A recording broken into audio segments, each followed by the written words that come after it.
Алмаз Самигуллин белән мин 5 ел дәвамында музыка мәктәбендә укыдым. Ничә еллар үткәннән соң без аның белән ниһаять бүген очраштык. Алмаз, сине күрмәгәнгә 7 ел үтеп киткән бит инде.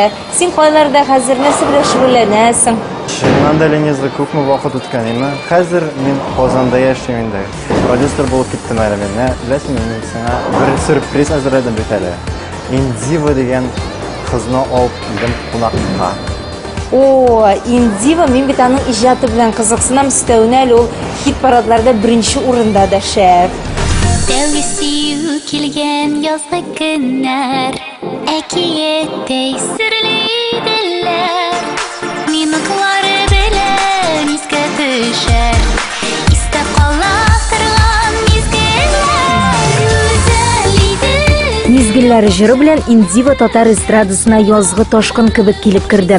Телевизор ачсаң, экранда Индива, радио тыңласаң, аның тавышы, яшьләрнең телефон рингтонында мизгелләр җыры. Ә бүген ул төнге клуб идәннәрен кыздырырга дип Чаллыга тәүге мәртәбә килде. Менә Лениза таныштырып үтим әле сине. Менә бу Индива. Монсы саунд продюсер безнең Эльмир Азгамов. А менә бу дуслар Лениза була. Бик шатмын. Индива синең үзеңнең исемеңме?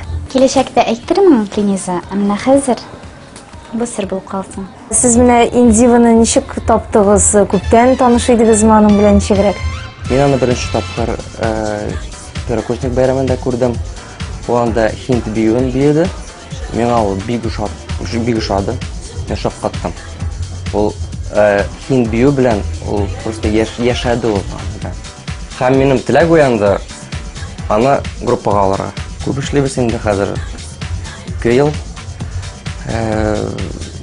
Хәзер яңа проектлар күп безнең, танцеваль проектлар. Ә менә бу мизгелләр җырының клипы турында тулырак сөйләгез әле. Ничек төшерелде? Гомумән үзегез канәгать калдыгызмы шу клип турында? Клипны көз көн төшә башлады, ләкин безнең идея буенча ул безгә җәйге настроение, җәйге атмосфераны бирергә кирәк иде һәм шуңа күрә без кешеләрне, биючеләрне курткаларын салдырып, аларны шу салкынрак урамнар иде инде ул учакны, шуларны биетеп, биегәндә минемчә алар җылынганнардыр.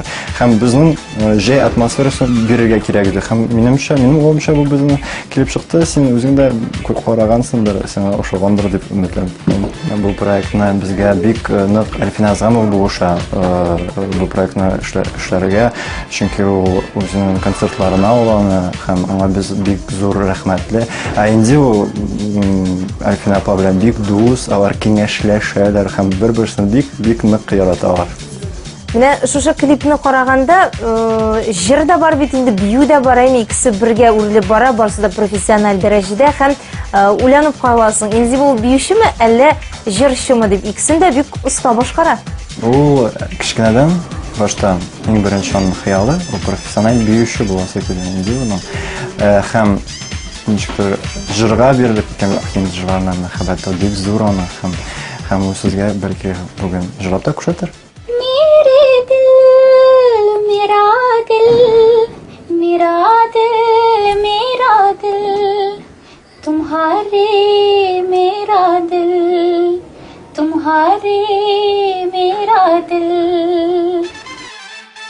Үзем хинт телен белмәсәм дә, бу җыр миңа калса мәхәббәт турындадыр. Һәм синнән менә бу мәхәббәт турында сорыйсы килә. Ышанасың угымна син өчен мәхәббәт нәрсә ул?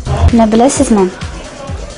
Һәрбер кешенең күңелендә мәхәббәт хисе булырга, булып яшәргә тиеш. Һәм сөйгән кешеңә, табигатькә, якын кешеләргә һәм дусларга булып мәхәббәт турында сөйлим. Барыгызга да шушы изге хисен саклап калырга телим. Һәм киләчәккә планнар турында беләсез килә. Безнең планнарыбыз бик зурдан. Һәм менә хәзер без яңа җырлар яздырабыз. Җәй көне без тагын берәү клип төшерергә җыенабыз. Идеяларыбыз, уйларыбыз безнең бик күп. Һәм без аларны тормышка ашырырга тырышачакбыз. Заманында рус эстрадасы йолдызы Глюкозаның продюсеры озак вакытлар дәвамында табышмакның шишелешен яшереп, җырчы кызның исемен әйтми йөрсә, хәзер инде Инзива интрига саклый, исемен яшерә. Бәлки шулай яхшырактыр да, ничек кенә булмасын, тавышы үзенчәлекле, башкаларны кабатламый. Булардан тыш оста бии белә.